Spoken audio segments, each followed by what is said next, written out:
ایک چیز آپ نے نا پورا رمضان استعمال نہیں کرنی، وہ غصہ ہے۔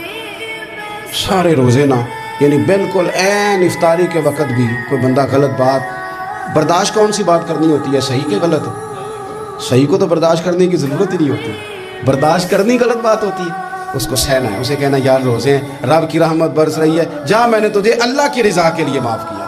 اور ذہن میں حدیث رکھنی ہے کہ حضور نے فرمایا تو رب کے بندوں کو معاف کر، اللہ تجھے معاف فرمائے گا۔ رمضان شریف میں اور سعادت کے ساتھ اور پیار کے ساتھ، اور غیبت نہیں کرنی کسی کی بھی، کسی ادارے کی نہیں، کسی بندے کی نہیں، غیبت نہیں کرنی۔ آپ کو حدیث میں ملے گا کہ نبی پاک علیہ السلام نے کچھ بیویوں سے کہا تھا کہ تم نے تو روزہ توڑ دیا ہے اور تم نے حلال کے ساتھ رکھا تھا، حرام کے ساتھ توڑ دیا۔ یا رسول اللہ کس طرح؟ فرمایا غیبت نہیں کی تم نے، مردہ بھائی کا گوشت نہیں کھایا، یہ بہت بڑا جرم ہے، اس سے بچنا ہے۔ موبائل کم استعمال کرنا، اور مہربانی کریں کم خبریں دیکھیں، جو خبریں عورتیں پڑھتی ہیں ان خبروں سے بھی پرہیز کریں۔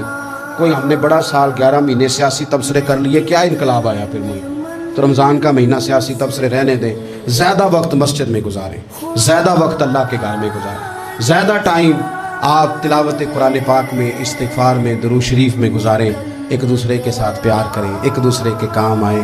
اے خالق کائنات، آئندہ جمعہ رمضان میں آنے والا ہے، اللہ امت کی خیر فرمانا، کشمیر کے مظلوموں کی خیر کرنا، برما کے مجبوروں کی خیر کرنا، پاکستان تیرے نبی پاک علیہ السلام کے نام پر، کلمے کے نام پر بنایا گیا وطن ہے، اللہ اس میں دین کا جھنڈا نافذ فرما دے، اس وطن عزیز کو قیامت کی صبح تک قائم فرمانا، اور اللہ ہم سب کو بھائی چارے سے، پیار سے، محبت سے، ایک دوسرے کے احساس میں زندہ رکھنا۔